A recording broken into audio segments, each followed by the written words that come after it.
booster en tout cas la production du pays à un niveau tel qu'aujourd'hui, bon, nous pouvons être fiers par rapport à ce contexte de crise assez difficile de pouvoir réaliser autant et de faire en sorte que véritablement nous puissions... Malgré toutes ces réalisations entreprises ou que le président de la République, Maître Abdoulaye Wade, a réalisées, l'opposition ou la population pense que Abdoulaye Wade doit rendre les tabliers ou peut-être ne plus se présenter en 2012. Est-ce que vous, en tant que ministre de la République, vous partagez cet avis? Non, ce n'est pas l'opinion. Peut-être c'est une partie de l'opinion influencée par l'opposition.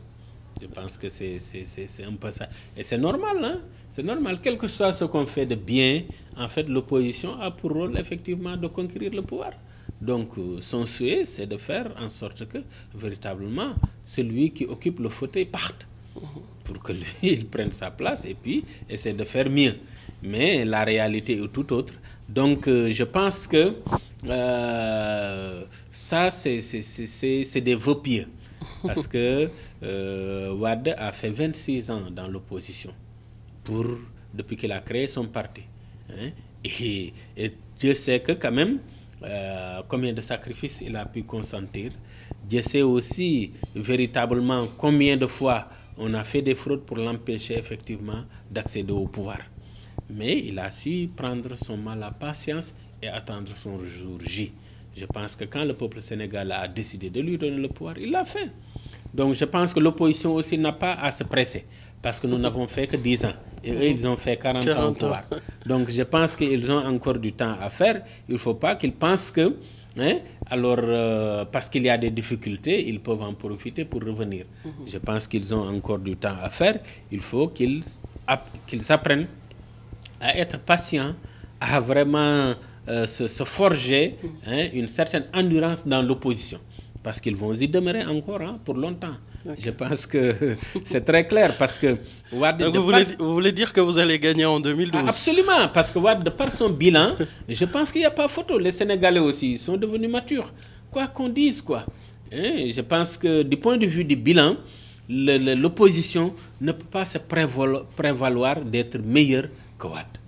Du point de vue du profil des candidats, de leurs idées et de leurs projets de société, je pense que si on fait effectivement la comparaison, mais il n'y a pas de photo avec Wade.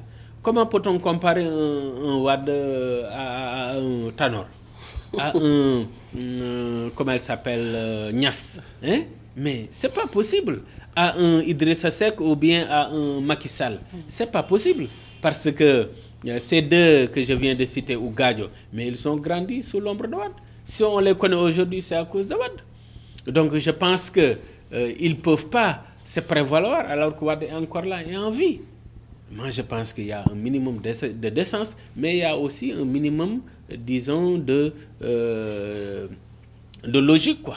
Hein? Quand tu viens dans une école ou en tout cas dans une université, quand tu demandes, quand tu veux apprendre ou bien en tout cas avoir des connaissances, mais tu ne vas pas demander à un étudiant ou à un élève. Tu vas demander au maître, au professeur. Et moi, je parle, le professeur, il est encore là. On n'a pas besoin des élèves ou des étudiants. Mais monsieur le ministre, est-ce que vous ne pensez pas qu'avec toutes les réalisations que le président de la République a pu entreprendre, est-ce que vous ne pensez pas que le problème de l'électricité est en train d'enfouir tout cela? Oui, je pense quelque part c'est un mal que nous traînons. Mais comme je l'ai dit quelque part, c'était une bombe, si vous voulez, à retardement. Okay. Parce que quand même, les jalons même d'une crise énergétique beaucoup plus grave que nous vivons actuellement étaient déjà posés quand on prenait le pouvoir. Parce que quand même, juste avant qu'on ne vienne, 2 ans avant, bon, il y avait le régime précédent, PES, qui avait acheté des turbines à gaz à coût de milliards. Alors, de centaines de milliards. Quand ils ont acheté ça, bon, ils savaient très bien que le Sénégal n'était pas producteur de gaz. Par conséquent, donc, ces turbines de gaz étaient vouées quand même à la poubelle, en réalité.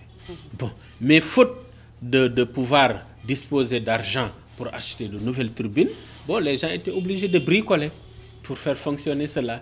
Et c'est cela qui a nécessité un entretien extraordinaire qui grève les fonds de roulement de la société et qui a créé effectivement cette situation de pénurie que dans laquelle nous nous trouvons.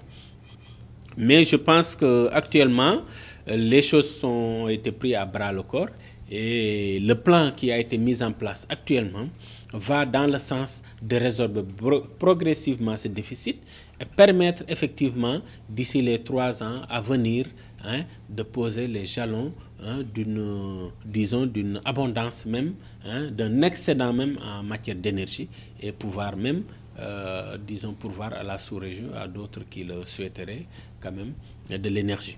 Je pense donc que c'est ça l'essentiel. Alors il faut qu'on comprenne que c'est un moment difficile, mais que nous allons vite passer, que nous allons dépasser. Et même si le plan tel que nous le posons est respecté, je pense que d'ici 3 ans, nous serons excédentaires. La jeunesse ou la population, d'une manière générale, est en train de déprimer. Et on a constaté ces derniers temps des immolations en face du palais du président de la République. Est-ce que vous avez quelque chose à dire par rapport à ça? Non, je pense que ce n'est pas la jeunesse qui a déprimé, parce que sinon, ça aurait pris une ampleur beaucoup plus importante. Et d'autre part, ceux qui le font, mais c'est des gens qui le font de manière isolée. Et ce qu'ils posent comme acte, personne ne peut dire actuellement que, par exemple, en faisant cela, ils ont écrit pour dire que c'est à cause du régime, etc. Pour l'essentiel, je pense que c'est quelques détraqués, des gens qui ont des problèmes psychiatriques et qui ont choisi ce moyen, parce que c'est un phénomène de mode quelque part en Afrique, de partir. Mais dans la réalité, ils ne posent aucun acte politique en faisant cela. Ils ne l'ont signifié nulle part, ni dans leur entourage, ni en tout cas en laissant, un papier à titre posthume pour dire que c'est à cause de ça qu'ils l'ont fait. Donc je pense qu'il ne faut pas qu'on fasse le lien très rapidement pour généraliser et dire que quand même il s'agit d'une déprime générale, etc., etc. Moi je pense que le peuple sénégalais est un peuple fier de ce qu'il est. C'est un peuple qui est mature, c'est un peuple qui a confiance à son avenir, et qui a confiance en ses dirigeants et qui est en train quand même de faire son chemin, malgré, comme je le dis toujours, en tout cas, la superficie que nous considérons qui est très infime par rapport aux autres pays qui nous entourent, malgré les moyens faibles en termes de ressources minières dont nous disposons.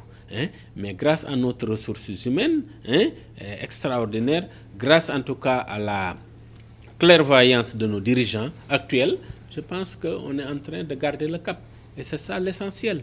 Il ne faut pas qu'on pense qu'on est plus mal au point que les autres. Non, on se trompe. Et je pense que c'est à cela qu'on doit attirer l'attention de cette jeunesse, pour lui dire quand même que elle a l'avenir devant elle et que véritablement elle n'a pas le droit de tomber dans la fatalité ou, si vous voulez, dans la facilité. Et que ce qu'il nous faut, c'est engager le combat de l'avenir. Et qui n'est pas un combat seulement pour le Sénégal, mais pour toute l'Afrique, comme nous l'a montré le président de la République, à travers le monument de la Renaissance africaine, à travers véritablement l'accueil du 3e Festival mondial des Arts Nègres, à travers l'accueil qu'il a fait des trucs haïtiens, des étudiants haïtiens, pour montrer quand même que l'Afrique est debout et que l'Afrique est encore là pour garder haut le flambeau pour sa dignité et aussi pour la renaissance africaine. Monsieur le ministre, la dernière question. Vous avez tantôt dit que 2012 sera encore une année très belle ou moissonneuse pour le président Wade ou le PDS. On a vu ou on a constaté que les bureaux où les gens doivent s'inscrire pour les élections de 2012 n'abondent pas. Qu'est-ce que vous avez envie de dire à ces jeunes qui veulent que les choses changent ou à cette population qui veulent que les choses peut-être aillent de mieux?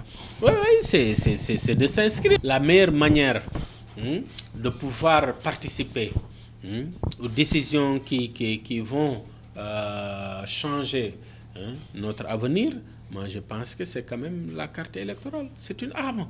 C'est une arme qui peut être fatale, qui peut être décisive. Et je pense que c'est ça qui est le plus important. Les Sénégalais l'ont, je pense, montré en 2000, par l'urne, en tout cas, par leur carte, à changer leur destin. Ils l'ont montré en 2007, je pense, en renouvelant leur confiance au président de la République par rapport à ces grandes ambitions qu'il a posées pour le pays. Ils l'ont montré aussi en 2009 aux élections locales. Pour certains maires qui se croyaient inamovibles et qui pensaient que le peuple avait oublié, je pense qu'ils ont pu sanctionner ces gens-là.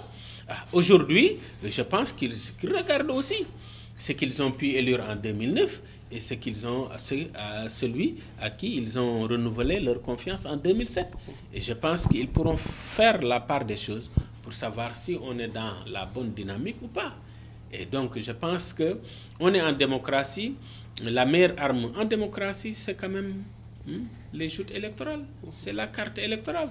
Donc, il ne faut pas tomber dans la violence. Il ne faut pas non plus tomber dans des actions aventuristes. Ce qui est important, c'est simplement de se dire qu'on est citoyen. La marque du citoyen, c'est d'avoir sa carte électorale. C'est aussi de participer à chaque fois que l'occasion est donnée au peuple de pouvoir choisir ses dirigeants. Alors je pense que donc ce que je souhaite, c'est que cette jeunesse-là, qui ne s'est pas encore inscrite sur les listes électorales, le fasse. C'est le travail aussi des partis politiques de faire la sensibilisation et l'information nécessaire, parce que c'est elle qui concourt au suffrage des citoyens. Donc je pense que nous sommes tous concernés et ce n'est pas seulement à l'État ou au régime en place qu'il faut demander de faire tout pour que les gens s'inscrivent. Je pense que c'est un devoir militant du citoyen aussi, mais aussi c'est une responsabilité des partis politiques qui sont légalisés. Monsieur le ministre, on vous remercie. Merci. Voilà, donc je vous dis que c'était votre émission La Tribune sur carrapide.com. Donc dans un mois, nous allons recevoir encore un autre leader politique ou un autre ministre sur votre émission Tribune politique sur carrapide.com. Merci beaucoup.